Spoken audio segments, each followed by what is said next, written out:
Washington football team, nation, what is going on? Here we go. It's been a while. I have had a lot going on, particularly a tooth pulled. So that's part of the reason why we took it so long. Got my wisdom tooth pulled and been on the show for a while, but been thinking about the Washington football the whole time. We had an awesome draft party Todd hosted with Rio, Jalen, and Alex. It was just a good time, and I'm sure you all heard the live comments that we made, and there's so much to catch up on. So much has happened, so many acquisitions, a wonderful draft class that I've been thrilled about. Todd, how you feeling? Feeling pretty good. Glad to be back. It's been 2 weeks, which is the longest we've ever gone. And it was a bad time to to do that, but so much was happening. Like you said, like you had a tooth pulled. I was out of town the last 2 weekends. It's been a lot going on, but hey, you know, it's all good. It's all good. So I'm glad to be back. I'm feeling pretty good. It's nice to be back home. Also, this is our first episode that will actually be like posted on YouTube, where you'll actually see both of us. And I have to remember that because I'm usually not in a position where I should be on video. Fall asleep. Yeah, or like in my robe or something, you know. But now I have to like actually sit up and make sure I look presentable, and then also like stay focused on what we're doing visually. But I'm excited about that. That should be pretty cool. So this episode will be on YouTube along with the other non-podcast stuff that will be on YouTube. But Tay, I think this will be lots of people's first time seeing you, because there's lots of people on YouTube who I don't think follow us on Twitter, or maybe haven't seen the podcast. So this will be their introduction to you. Yeah, well, yeah. For the most part, I agree. I think I've been on a couple of them that have been on YouTube, but this might be the first time really, you know, actually. Yeah, so, but okay, well. This is me. Tay.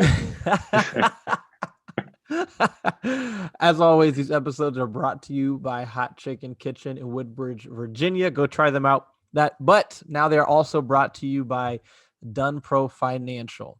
Quick question. Is your credit score below 700? Don't have to tell me, but if the answer is yes, then check out Dun Pro Financial and they will fix your credit at a very reasonable price. So check that out. All the links for those places will be in the part of the YouTube video where you can put that in the title, whatever. I don't know. There will be a link there. So check that out. Get your credit taken care of so you don't have to worry about that, because that's stressful. Tay, having a bad credit score is stressful. I don't know personally, but I've seen people deal with it. You know, it took me I didn't have credit at first, you know, after graduating college. And if it wasn't for, you know, my dad helping me, man, I'm telling you, but like you said, I don't know what it's like to have, well, I know what it's like to have no credit, not necessarily bad credit. Right. I have pretty good credit now, but I'm just, like you said, I see a lot of people stress out about it. Yeah, man. It's especially once you get in those like real low, like 500, 600. Like you can come back from it, but I feel like people will be there and they just don't know what to do and they feel hopeless. They give up. Yeah. And then, I mean, you can't get approved, or if you do get approved, you're paying like 25% interest. I'm telling you, man. It takes time, though. It takes time. It does take time. Work at it, you chip at it, man. Yes, exactly. It is a long play. It's a marathon, not a sprint. Seriously. You need help from professionals, and you need to help yourself. But it can be done. It can absolutely be done. So, and Dun Pro Financial is a company that can help you with that. So, Tay, let's talk some football, because we've been talking football. We just haven't recorded ourselves talking football. Yeah. All right, so we're going to touch on the draft some. I will say we are planning to have a special guest on our next episode who is a draft expert who will just be able to like completely break everything down for us and with us. And so in anticipation of that, we are going to avoid the really in-depth analysis of the draft, right? Because we don't want to do it twice. But we're going to give our, I guess, quick hits on the draft, I guess. So do you want to maybe talk about your favorite pick first? Yeah. My favorite pick would be Ben St. Juice. Okay. Nice. I like that. Honestly, man, we haven't had, obviously we got William Jackson right now. I think they're, obviously William Jackson a little bit faster, but they're very similar as far as long arms. They can run, break up passes, bigger, bump and run man-to-man coverage. Right. And I just think that's one of the most slept on picks. Obviously, he's a third round pick, but what I love about him is that fact right there. You got two outside guys with Ben St. Juice who can play bump and run man-to-man coverage. Mhm. We think of those days where we had Greg Minuski when we were playing like off the ball, like 10 yards. And 10 yards on third and one. You know what I'm saying? Like on Right. third and one, and then, but now it looks like Jack Del Rio's going to be able to freshen up his, be able to do a lot more. I think about when he had Talib in Denver, and a couple of those aggressive corners that he liked. Right. He's just, I love the lane. I love it a lot, and I think it's going to help us out. Put Kendall Fuller back in the slot, and it gives you a lot of flexibility, which Right. Ron loves. Yeah. So I like that you said Ben St. Juice, because I think most people wouldn't have said that. And I think people, when he was drafted, were like, who is that? Because he's not a name that we heard much. Right. I think when I watch players and I come up with my own list, not as any sort of expert, just as, what I see. I acknowledge that I'm not an expert, and so if someone like Benjamin St. Juice gets drafted, I don't know anything about him. Maybe he is a bad pick, but I'm not going to say I don't like the pick just because I don't know about him. Yeah. So I like that you said that pick, and it does make me wonder if they want to. Not make me wonder. It's clear that they want the ability, at least, to be able to do a lot more bump and run or press man blitzes, right, where they can line up with you on the line. Right. With the defensive line, and say, we're going to throw off the timing, and by the time everything gets where it's supposed to be, our defensive line is in your face. Right there. So yeah, the William Jackson and just St. Juice, it definitely makes sense. And then the interesting thought on that too is that St. Juice is an outside corner. Yep. He's not going to be inside. Nope. So you've got Kendall Fuller who can do both. But if St. Juice is on the field, he's outside, which means Fuller's probably in the slot. And so I wonder if week one, even in nickel, we're going to see St. Juice and Jackson outside with Fuller in the slot. I was just, it'll be interesting to see. And the thing with that is you get Fuller, where he was in Kansas City, where he won a Super Bowl. He was playing safety. Yeah, he's playing some exactly. strong. He's playing some slot. He's playing some outside. Right. So now you can get him back into that position where he's like all over the place. He's just moving around. Exactly. Yeah. And cornerbacks from the third round coming out and becoming really good players I feel like that can be a pretty sweet spot. I'm going to go to the third round pick as my favorite, Dyami Brown, which I feel like is one of the easier ones, which is why I'm glad you said St. Juice, because that's a good one. But I think there's a lot to like, but I'm going to say so in college, he was utilized as a deep threat on the left side. He was their main vertical threat. He averaged over 20 yards a catch. He had less than 60 receptions, but over 1,000 yards in consecutive years. That's crazy. That's so crazy. And I had tallied his last 16 games, and I don't have the exact numbers, but it was something like 75 receptions, over 1,500 yards, 10 touchdowns, something like that. But the thing I like about it is that typically when you think of a vertical threat, you think of a guy who has 4.2 speed, who can just blaze past you. And sure, Dyami Brown ran a 4.4. So he didn't even hit that 4.3s, and that was a COVID 4.4. Everyone was getting 4.3s last year. Yeah. He got a 4.4. But I like that he beats you not only with the speed, because 4.4 is still fast. Let's not pretend like it's not fast. It's still very fast. But he doesn't just win because he can run straight fast or run fast straight. He wins at the line. He wins with his release at the line. He closes that gap between him and the defender quickly, and then he goes past you. And then at the top of the route, he makes sure that you can't do anything. He makes sure that you can't do anything. And so to me, he's more of a technician than just a fast guy. Yeah. And that's what tells me that he can come into the league and have success as a deep, as a deep threat. Not just because there are plenty of guys who are fast who are not deep threats in the league, right? I mean, Terry McLaurin's faster than Dyami Brown based on his 40 time, and I think he's a deep threat. But then on top of that, I think Dyami Brown is not only a deep threat. I think that's just how they used him. I think he can do the other stuff. I think he'll be a solid route runner. I think he can line up left and right, probably not so much in the slot, but left and right. I think he can move around. And they said that he reminded them of Terry McLaurin. Really? So, I mean, that's high praise. He broke out young, which is always a good sign. Guys who break out young versus guys who break out at the end of their college careers. Yeah. And it definitely helps that he was playing with one of the top quarterbacks, because he could have been a great deep threat who never got the ball. And so it wouldn't have mattered. And then I like that Ryan Fitzpatrick, like Ryan Fitzpatrick is Ryan Fitzpatrick, good and bad, but it'll be exciting at least that we know he's going to throw the ball up there no matter what. He's going to sling. Yeah. He's going to let it versus, Alex Smith, who Mhm. probably won't throw it, or Dwayne Haskins, who's going to miss it no Mhm. matter what. Mhm. Ryan Fitzpatrick will give you a shot. So that's my favorite pick. Overall, 10 picks, Jarrett Patterson, undrafted. What did you think? What grade would you give? Uh, I would give it. I would give it an A. Honestly, not in the sense of this overwhelming talent, Right. but in the sense of this youth movement that Ron is kind of establishing in this culture. So now he's starting to get his guys in. Yeah. So now we're starting to see a whole culture change, Mm-hmm. not only with the coaching staff, but we're seeing the type of players Right. that he wants to bring in. We're looking at speed. Um, all of them have speed at some Yeah. point. Yeah. Very athletic. Athletics, all very athletic, All of them. like top of their class athletic. Yes. And then you look at the draft pundits, and all of them raved about our picks. Oh, Ben St. Juice, he should have been gone in the second. De'Ami Brown, he could have been in the Right. He first. was, yeah. And this is the second year that's happened. Yeah. You look at last year with Gibson and a couple other picks where they're like, man, how did they get them? I like the Cosme pick. And Mm-hmm. what stands out to me about this draft class is they kind of went best player available / need. Right. Right. So it was Yeah. the best player available at the need that they wanted to Yeah. hit. Yeah. Right. And I absolutely love that. I think none of them will be forced automatically to come in, to step Mhm. in and perform, Yeah. but they have the opportunity to grow. And you're starting to see this whole youth movement and this whole guys, the whole staff just getting guys that they want and Right. guys who they know that they're going to be able to use. And like I said, I give it an A, not in the sense of overwhelming talent, but in the sense of the culture that's being built, the speed. Man, we finally got some speed, like like when Chase goes out, we don't have to worry about, Kerrigan was very good. He's a technician.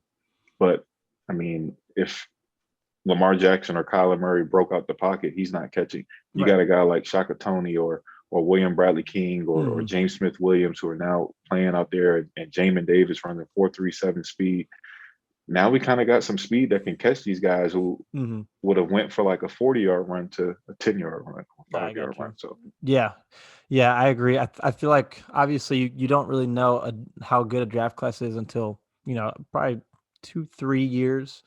But in terms of how they attacked the draft, like, I mean, I'd give it an A too. It's kind of funny because if you look at like ESPN or NFL Network, they always say team needs when the draft is starting for each team, and the little banner at the bottom.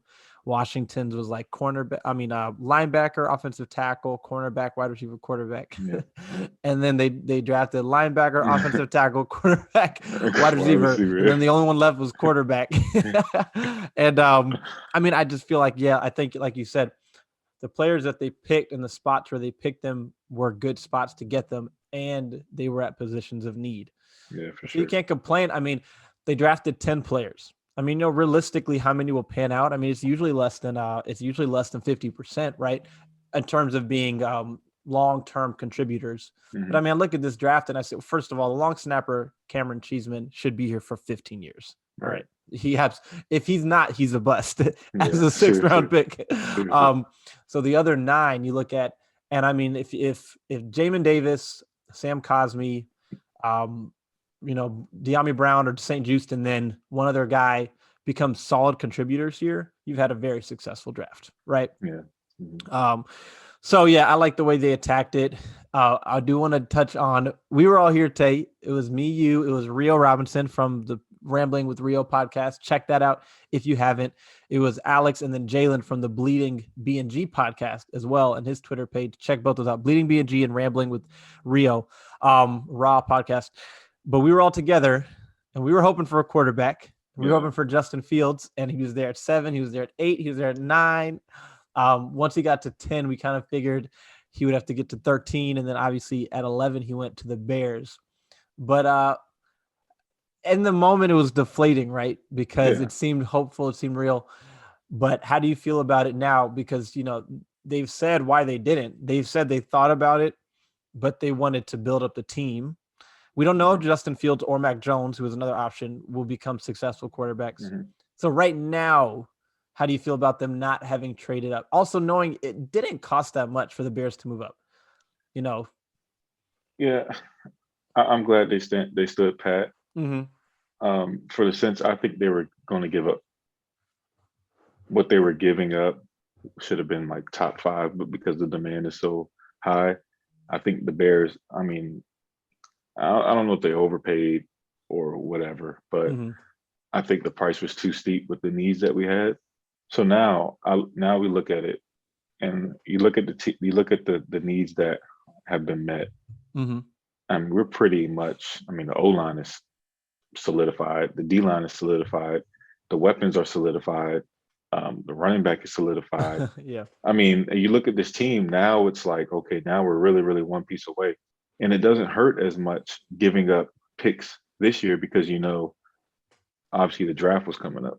But Right. now, say a month from now, Aaron Rodgers becomes available, or Deshaun Watson charges get dropped, and they're trying to get rid of him for cheap, Yeah. and then it's like, okay, now we can give up this year's and next year without feeling that pressure of the draft and coming up. You know what I mean? Like Yeah. the draft was so close, and like nobody wants to give up those picks. But Yeah. now that you've kind of built, now you're Mm-hmm. kind of like solidified. Now it's like, okay, now we're really, really one quarterback away. Yeah. And who's to say that Fields would have? I mean, obviously it's an unknown. Mac Right. Jones unknown. Right. But if you get someone like a veteran, which I think Really. Ron wants like an Aaron Rodgers or a Watson, Mm-hmm. as opposed to a rookie, I think you're instantly Super Bowl contenders. Whereas if you get Fields, you don't know if it's going to be, but if you get like a Rodgers or a Watson, Mm-hmm. theoretically speaking, or a veteran, I think you're Super Bowl. I mean, Yeah. you're pretty close Yeah. with the I team agree. that you have now. So that's why I'm okay with it. And then you always have next year as well. So Yeah. I mean, we'll have a better. I think this time next year we'll be like, okay, we're really one quarterback away, Mm-hmm. and I think that's when they'll pounce because they'll Yeah. know. Yeah. I agree. I'm fine with trusting their methods because they are legitimate. Because when you drafted Dwayne Haskins in 2019, that was a mistake. So Yeah, like taking a quarterback just to take a quarterback is not right. It's yeah, you know so the fact that they have a reason why they did it, like a well thought out hmm plan and reason as to why, hey, I mean, I think if they loved Justin Fields, they would have. I they think would if have they did it. Yeah, loved Fields or hmm Jones, and the reason they didn't apparently is because they didn't. They liked some people like Fields, some people like Jones, some people like Lance. Part of me thinks if Lance was there, that may have been I the think one they would so. have Yeah, traded up for, right? And so I'm fine with you if you don't love a player not moving up for him. The question will be, which will be answered as we watch their careers progress, is should you have loved them, yeah, right? That'll be the question. hmm Um, I mean, if Justin Fields or Mac Jones go on to become true franchise quarterbacks, then it was a mistake. And you right, don't have one, if they get one, then all's square. But if they're still looking for one and those guys both come out and become really good players, then it hmm was a mistake. right, But right, I understand now why they're saying, hey, we want to continue to build this team and have it ready to go for a quarterback. And they feel good that they can contend with Fitzpatrick this year, or at least be competitive, and then next year attack the quarterback. So I'm okay with it. It did hurt, but and now I kind of have to root for Fields and Jones to be busts. yeah. But but I trust Rivera and the guys making the decisions. I mean, you think about it. One more good year out of this team, like say if they go to the playoffs, they win the division again, they win the first round. You got to think that teams are probably going to be like quarterbacks at different teams are probably going to be like, I want to go to Washington. Mm-hmm. And then Yep. if that's the case, you're trading your picks because you already got your running back, you got your receivers, Yeah. you got your O line, you Yeah. got your defense, and at that point, it's like, all right, let's roll. Right. So I Right. think I love the way they handled it. Obviously, I would have loved Fields, but I'm glad with how the team is being. This is the first time we had this much talent Right. and Yeah. depth on the And youth roster and youth, and young youth players, on top of and that, they're gonna have man. a lot of cap room next year too. Yep, a lot. See, Um, that's what I'm saying. Like they're in a yeah, great spot, man. they are. Seriously. Yeah, it'll be and I think the frustrating thing about it, and it's okay, is just it's another year of not knowing what we're gonna get from quarterback play. Which, Right. to be honest, it would have been the same if they drafted a rookie. It's Yeah. just you have that hope or expectation Excitement. with Fitzpatrick. Some people I think are overestimating what he will be. Right? I think because we don't know what he'll be. because I was just looking back at his 2015 season with the Jets. I think it was 2015. They went 10-6, 31 touchdowns, 15 interceptions. The following year, he started 11 games. They were 3-8. He threw like 13 touchdowns and 17 interceptions. Like, he is an inconsistent quarterback. His good is very good. His bad is bad. And I think that there's this expectation that he will be more good than bad. And he will be good at times, but I can't say that he'll be more good than bad. And so it'll be frustrating if it's another year where we feel like we could have done something, but we couldn't get it done because of quarterback. So, but at the same time, I'm fine with the idea of building the team and then getting that guy. That's just the thing that sucks about it, though, going to a season saying quarterback may be the main thing holding us back. That may be worth 3 or 4 wins if you have a good quarterback, No, I agree. Yeah. But I mean, we'll have to wait till the season starts and find out. You look like, were you about to say something? A part of me thinks he's doing this Joe, how close he is with Joe Gibbs, and how he's doing this Joe Gibbs approach, how Joe Gibbs never really had a franchise quarterback, so to say. Yeah. But he kind of built the team. I would say I would hate if they never got a franchise quarterback. I mean, but I think for right now, it's like if you don't love a guy, then don't force it if it's not there. Yeah. And I'd rather take that approach. So say if next year they love a guy in the draft, they're probably going to give the farm because literally, I truly believe we're one piece away, a quarterback away. Right. But it was funny, man. It was funny being here, and we were all amped up. Right, 4 picks went off the board, so we were like, okay. Oh my goodness. And then Chase went, and then Waddle went, and then the Lions, they didn't trade. They took Sewell, so we're sitting there 8 and 9. We're like, it's got to happen before 8 or 9. It had to happen. Yeah, and then once the Cowboys got there, we were like, okay, 13. Because I just don't think Washington would have been able to trade up to 10, 11, or 12 with any of those teams. Yeah. The Eagles and Cowboys, a little 2 moves, And then once I left, I didn't leave the draft. I had to go get parking passes. So I had to go for 5 minutes after the Cowboys picked Micah Parsons. And I said, I remember I left and I was like, I'm leaving. I don't want to watch Justin Fields get drafted. Yeah. And then after that was when the Bears traded up. I was like, okay, all right. I'm glad I wasn't there. Yeah. And then we lost. There was a lot of energy. And then suddenly it was like, Jalen said it best. It was like popping a balloon. Yeah. Deflated. But at the same time, like, we were all happy with the Jamin Davis pick. Like, it was a good selection. So I mean, we'll see what happens. So let's quickly look back at the offseason as a whole. Cause like now it's the offseason in terms of making changes to your team, adding players, that part of it is pretty much done. So how do you feel coming out of 2020, 7-9, wild card playoff loss, with the moves that they've made to improve the team, the players they've added, and the players they've lost? Honestly, I feel better than I did last year initially. I think they've added talent, and one thing I love about this staff is that they add talent. It's continuous, like it's no stop. Like they're always trying to add talent. Like you look at the 2 guys that they had from the CFL draft this week. Although those they can't guys couldn't go, but the fact that they're still looking for guys to kind of compete and push people, and like I said, this is the deepest roster we've ever had. I mean, we got 2-4-3 guys at receiver who are good from Ohio State. You got De'Ami Brown, draft deep threat. You got Gibson, young running back. All those guys are young. You got some young tight ends coming in. Yep. You got an O-line that's like going to be playing good football in the last months when they get cold. A lot of depth on the offensive line. A lot of depth. You got Eric Flowers back, who's going to compete with Wes Schweitzer. You got Sheriff coming back at an $18 million cap hit. But, I mean, it'll be off the books next year. So look at that. For sure. And then you got the defense, Jack Del Rio. You got Collins coming back for whatever that's worth. He's Pro Bowl talent. Hopefully can get back to that form. Hopefully. No guarantee. But I just think this is the most complete team we've had. And on top of that, the coaching, I think that goes a long way. I think you got guys like Cosme who will develop into, I think, a pretty solid. I look at the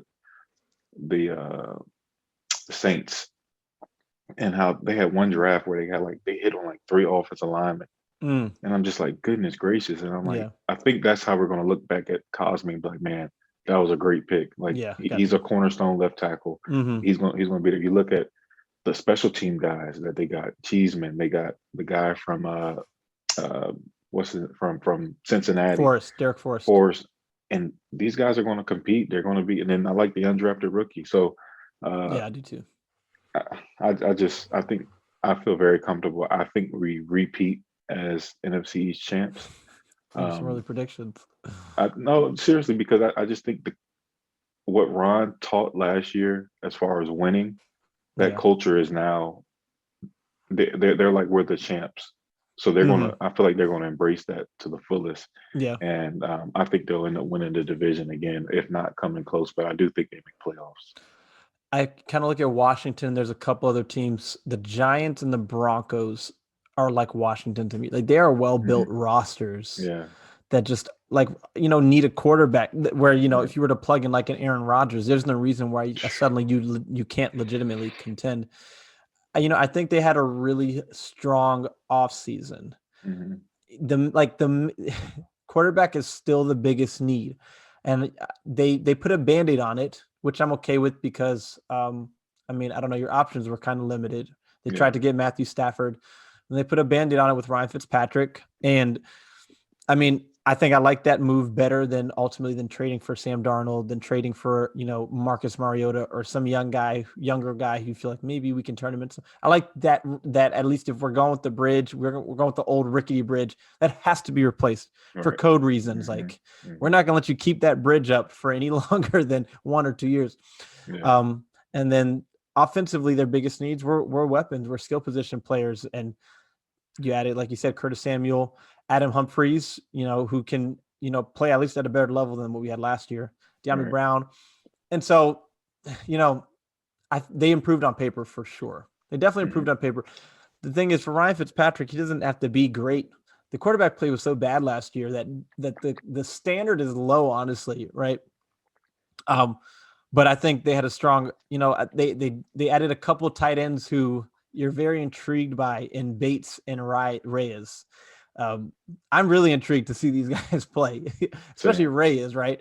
Because Hmm. we haven't seen him play at all. But I think they had a strong offseason on paper. Honestly, like we're not making our predictions yet. Until I know that what they're getting from quarterback consistently at any point, I feel like I can't predict more than 8 or 9 wins because I honestly feel like getting that legit quarterback is the difference, is those extra 3 wins, those extra 4 wins. But I do think they had a strong offseason. And, you know, looking once last season ended and looking to the future, I was like, if they can have 2 strong off seasons, if their next two, meaning this year and then next year's, can be strong, where you added Hmm. some free agent players who come in and really help you, where you draft well, um, and ultimately settle the quarterback position, then I think that if they really nail these 2 off seasons, then I think they can actually maybe become contenders going into Right. 2022. I think that's Hmm. when that people's talking about Super Bowl window. I think nailing this offseason, which I think it's fair to say that they did, Yeah. and then nailing next offseason, then maybe going into 2022, then you can have some real expectations, right? Right. Legit Right. expectations. Um, but yeah, I mean, I think they did well. I'm content with where they are in terms of the moves that they've made this offseason because they did attack their weaknesses for sure. No, they did. They did. Yeah, we probably I think we expected more at linebacker, right? And I Hmm. mean, there's still Yeah. a couple free agents out there. Maybe they'll make a move, maybe not. And I think free safety was another position where we kind of thought Yeah. it'll be interesting to see how that shakes out. But I'm on record as saying that if DeShazer Everett's your week 1 starting free safety, I don't think that he holds your defense back at all. Now, I don't Hmm. think he elevates your defense, but I also don't think that he is a liability. I think he's Right. perfectly middle. You want Earl Thomas, who can, an Ed Reed, a Troy Polamalu, who can come in and make all those special plays. That takes you over the top. Hmm. But I think DeShazer Everett can come in and just make sure that these big plays don't happen, and Yeah. that may be all that they need for this year. Right. So, yeah, I mean, it was a fun off season. It's I'm sad that it's over as much as we talked Yeah. about it. Yeah. It's over. But I mean, like I said, you got some cuts that are coming up soon. There's gonna be some Yeah, good players that may get cut soon. And you already see they signed Charles Leno right, Jr. right. And then Bobby McCain was in for a visit. So they're constantly wanting to upgrade Hmm. and you never know who's going to get cut here post June. So Right, exactly. I think my early potential surprise cut would be Landon Collins because post June 1 you could get away with it. You know, a surprise kind of like maybe right before, during, or after camp, maybe after camp cut. If you really feel good about, like, if Forrest or whoever is battling comes in and really impresses you, because I don't see how you can not play Cameron Curl. So you're not, I mean, and they can be on the field at the same time. They can, Landon Collins and Cameron Curl. The thing is, like, it's not hyperbole to say that Landon Collins was terrible last year, right? Like, you know how fans can exaggerate, and he sucked and stuff like that. It's like, I mean, he didn't suck. He just wasn't great. He was just okay. But Landon Collins was not just okay last year. He was bad. He was terrible. A problem. And you look at when he got hurt, and I don't know if this is a coincidence or not, but the defense improved like after he got hurt. It was week 6 against the Giants. No, it was week 7 against the Cowboys, I think, because he had the sack fumble on Andy Dalton. And I think he got hurt that same game. Yeah. And then after that, the defense was much better for the rest of the year. Who's to say if he wouldn't have improved? But also, who's to say that the defense didn't improve because Cameron Curl stepped in and really started playing very well? Right. So those camp battles, you know, you look at training camp and all the battles, and it's really only a few spots. It's like the last 7 spots on the roster, but the battle maybe for second string quarterback would be kind of interesting. Yeah, that'd be fun. Right. Battle for the third running back, which it's the third string running back, but it's really running back 2, someone who you hope can carry the load with Gibson. That'll be interesting. I really like Jarrett Patterson. I actually really like him. I was watching the running backs a couple weeks before the draft, and I wasn't watching the top guys. I was watching the guys Washington had a chance at. So I started at Trey Sermon, and I watched 10 guys, and I had Patterson right after Trey Sermon, and I was trying not to look at other people's rankings because I didn't want to be jaded. I wanted to just watch what I saw and trust what I saw. He's a small guy, but so that'll be interesting between him, Lamar Miller, and Peyton Barber. I think it's obvious Peyton Barber is probably the least of the 3. No offense. Yeah. And then the wide receiver position. That's, I mean, you've got a crowded room there, really crowded room. Right. Yeah. But, you know, if they keep 6 or 7, it's like 6 or 7 guys fighting for maybe 2 spots. Yeah. You know, so that'll be good, but it's good to have that competition and to know the guys who were starting last year are now your 4th or 5th guys, which is good because you want guys who can come in and play if they need to. But you don't want them to be what you have to rely on every week. Every week, yeah. So we've got the schedule release. That's the last thing we have to touch on. It's like exactly 4 months away, right? May, June, July. Preseason is exactly 3 months. Regular season is exactly 4 months. First thing we have to talk about, Tate, has it ever happened? Like, I know you don't know, but we can just. I'm pretty sure that no team has finished the season with 5 straight divisional games. No. I don't think that's ever happened. No, not only. I think No, go ahead. No. I think I read something today that said it's never happened since I don't know. So I have a couple thoughts.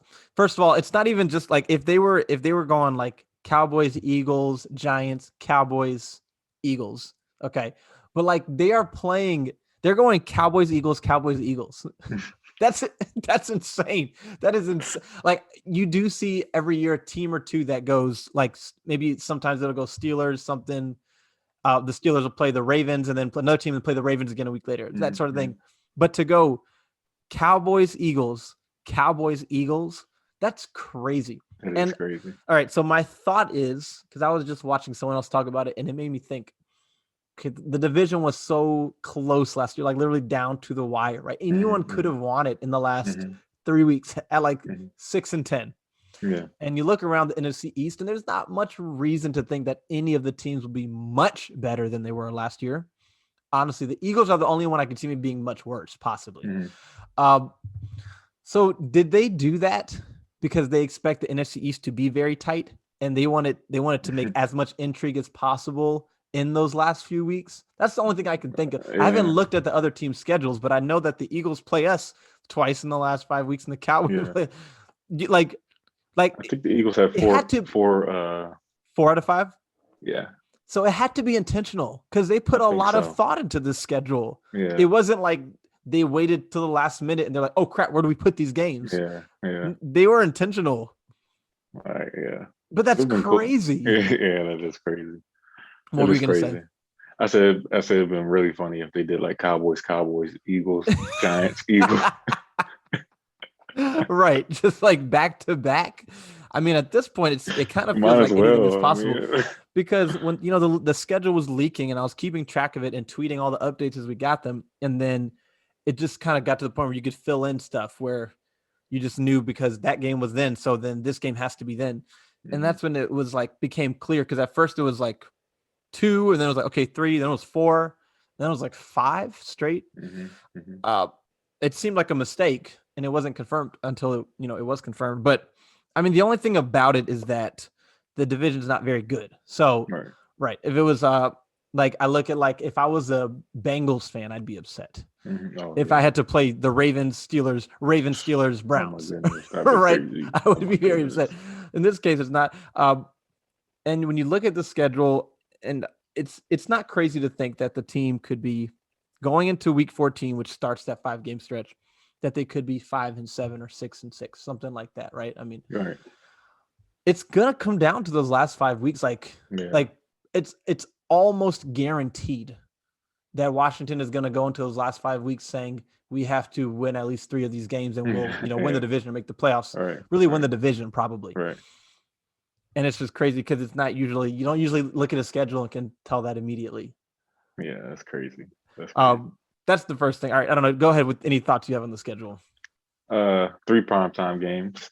Right. From Potentially four too, potentially 4. because the Eagles game could be on a Saturday. Got you. Okay. The So first one. potentially 4, Mm-hmm. 4, but we definitely have 3. Um, my idea was thinking before into the season. I typically don't go to games, and I don't Yeah. mind Right. it. Right. No, But I like watching from home. I love it. I I love like watching watching from home. from. Yeah. But one of the prerequisites for me to go this year was it had to be on a Monday night or Thursday night, and it had to be close, either at home or Or New nearby. York, Yeah. Gotcha. Philly, Mm-hmm. Baltimore. Obviously, we didn't play Baltimore, Yeah. Cleveland. Something like that where it's Right. drivable. And just so happened it worked out where the Giants, you and I are Yeah. both going to go. So I'm Yep. We're gonna be. excited I for mean, that. super excited, man. I haven't. It's been a while since I've been to a game. It's Oh been a man, while. Um, so I'm excited. And apparently, we've been to a preseason game together. Tay, I'm yeah. telling you, I don't I, remember. Wait, I do I think it's the remember. one where Antonio Brown caught the touchdown on I do remember. It was like last minute. Someone had season yeah, tickets and they didn't go to the tickets. game. And then I called you or something. Okay. Yeah, All yeah. right. Yes, I I remember. think it's I against Pittsburgh. I had completely forgotten about that. Oh, okay. Antonio Brown twerked on the Was that little. in the preseason? I think it was the pre. No, no, no, I no, don't no, think he no. twerked in the No, that preseason. was second. That was week 1 of the Yeah, that was week first. 1 of that season. When was I don't know what game it was, but It must not I have don't. been very memorable. Yeah, Um, yeah, so you know, Buffalo, I think it was. okay. That was probably 2017 or something. I think I Yeah. haven't been to a game since um man. So I went to the Giants Washington game, Redskins game in 2018 in New York when Adrian Mm. Peterson broke the run. Oh, really? You went to Yeah, that? I was at that That's game and that was crazy. exciting. It was, and there were not a lot of Redskins fans there at the time. Wow. And so it was fun. It was cool. Last time at FedEx Field That for was Mark me. Sanchez, right? No, this was 2018, the first game Okay, when they okay, the were first game. winning Okay, still, okay, when they okay, were okay. winning. So it was Okay. actually a good game. Yeah, when they were 6-3, it was part of that Okay, stretch. all right. Yeah. No, I did not go to any Mark Sanchez games. No, sir. I can't remember the last time. Oh, last time I was at FedEx, I was 2016 when Kirk threw the game away against the Giants. Week Uh, 17, winning in oh down man, 10-13 at like the I remember that 50-yard line, game. I and he threw remember a pick on like that. first and 10. Rogers Cromartie, I think Rogers it was. Cromartie. Yep. Yeah, that was bad. And I was at a week 17 Cowboys game when the season was over, maybe the year after, where I didn't want to go, but someone had season tickets and their son was going, who's my like good friend and cousin. He wanted me to go with him. And I was like, I don't want to go. And we got blown out like Oh my 45-13. And it goodness. was just like, okay, why am I here? It's interesting when it comes to going to games and stuff. Like you have people who grew up going to games. That's what they did. And so that's what Yeah, they do. And like, yeah, cool. And you have people who didn't. and they watch it at home, and it's like that's what they did. And that exactly. I like both. I like watching Yeah. games from home, and I like being there. There's advantages to both. All Now, right. like being at a game and like a close game, everyone's up on their feet, Yes. cheering at the top of your lungs, like a game-winning touchdown, a game-winning interception. That feeling is surreal. Like being Yeah. surrounded by, Oh man. it feels like you are surrounded by family. Like Yeah. seriously, it's not. It feels like you can just talk to anybody in that stadium, Seriously. like you are family while you're there in that stadium, and Yeah. that's an amazing feeling. The 2012 Giants game where RG3 Monday night against the Giants where they won 17-16. Like that was the last one I remember like that that I was at, because there haven't really been a lot of games like that No. in a while. But it's just an amazing feeling. So yeah, week 2 in New York, we'll be there, section 134. Come check us out. Yep. I want to get there early and just kind of be Yes. able to take it all in. Should Okay, still but be warm, yeah, exactly. It should still be Yeah. warm. Yeah. Exactly. I mean, other than that, I don't really know. There's not a lot to take away from the schedule for me. I like that their bye week is in the middle. That's always, preferred. I like that they're not just opening up against the Giants or the Eagles again. It's just All right. kind of got tiring. So you're opening up against the Chargers, and then, they've got a stretch, man, from week 3 to week 10 where they're really going to be tested. I mean, you talk about go from Josh Allen to Matt Ryan and all that the Falcons have. I mean, the Saints, the quarterback will be a question mark, but who's their head coach? I know his name. I just can't think of it. Peyton. Yeah, Sean Payton. He's still an offensive genius, right? Whoever's the quarterback. And then you go to Patrick Mahomes and then to Aaron Rodgers. Get a little break with the Broncos and a bye week, and then you go to Tom Brady, you play Tom Brady. So this defense is going to be tested seriously, right? And I mean, I hope they can stay healthy because they're going to be tested against some really good offenses. For sure. But other than that, Jamin Davis gets another crack at Kyle Pitts. Yep, that's going to be a fun matchup. That, and then you got Rashawn Slater versus Chase Young, week 1, right? I mean, yeah, maybe Aaron Rodgers will be going back to Lambeau with Washington by the time hopefully so. I wouldn't bank on it, but you never know. Ron Rivera returns to Carolina for the first time, and then I will say I do love, and we knew this, but I do love that you play the Chiefs, Bucks, and the Seahawks in Washington. Yeah, I think that's a pretty big deal. I think that's a pretty big deal. Seahawks and the Chiefs have 2 of the best home field advantages in the league. Yeah, it's not even fair. Right. And then the 3 primetime games is also last year having none was disrespectful. Yeah. And I'll say deservedly so. I can't really be mad about it. They didn't deserve to have primetime games last year. Now they ended up getting some and they proved to earn it, but looking at the team, it was like, okay, you were 3-13. You don't really have but this year Chase Young did his thing, so he's already a big time NFL. Like he's big time in the league. Yes. Ryan Fitzpatrick, everyone loves Ryan Fitzpatrick. They just love him. You figure he'll make it exciting. And then after what the team did last year, so to have those 3 primetime games is nice. See if they get more, because there's a lot more flexibility now with games being moved around. Yep. So depending on how things go, they could get more. They could play on Saturday on week 15 against the Eagles. And then obviously that week 18 game, sounds weird to say, but that week 18 game could obviously be flexed. So yeah, man, it's cool to see it now. I don't know. We can maybe save actual legit predictions for like before the season, right? Yeah. See what happens in camp and everything. But now it's just the countdown to camp. I mean, you got rookie mini camp happening this weekend. Got some OTAs and some other mini camps happening, but then it's really training camp, end of July, where that's when you can like get into the mode. I'm interested in OTAs too. I like OTAs a lot. Sometimes you get a couple. We used to get a little bit of nuggets where who was in the front, right? First team like and stuff like that. The depth chart and whatnot. Yeah. Right. We'll get some tidbits, and hoping that training camp is in Ashburn, because yes, please.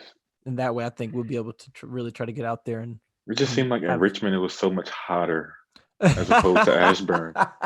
Every time I went to the one in Ashburn, it was like gloomy and it was perfect. Richmond was very hot, and then then the fact that you have to drive down there, and oh my goodness, and then it gets moved around because of weather. So All right, man. The draft is over. It just happened. Yep. It comes and goes so quickly. So But quick, man. it was fun though. It was fun, and I'll be completely honest with you. In these last couple minutes, now I'll say Thursday night I was watching 2022 quarterback prospects. And I'm just gonna be completely honest with you. I was, and I've been watching them since then. um, because I'm not gonna stop until it happens. But just for anyone who cares, um, you've got the Sam Howell, you got the Spencer Rattler, who I think ultimately would be the top two. But some names, and then Keaton Slovis, USC is another. I think he's going to be up there. Some names to watch. I think Matt Corral from Ole Miss could really catapult himself into the early first round. Carson Strong, Tyler Shuck, Texas Tech, JT Daniels, Brock Purdy, Malik Willis are some names to watch. I'm going to be keeping a close eye on the quarterback prospects this year again, because it's going to be the same thing. All right.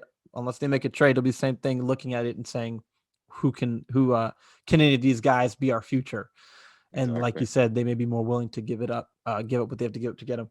So I think that's all I've got. That's it for me, man. I hope that I haven't been doing like a lot of weird stuff, because I have to get used to being on the video. Same.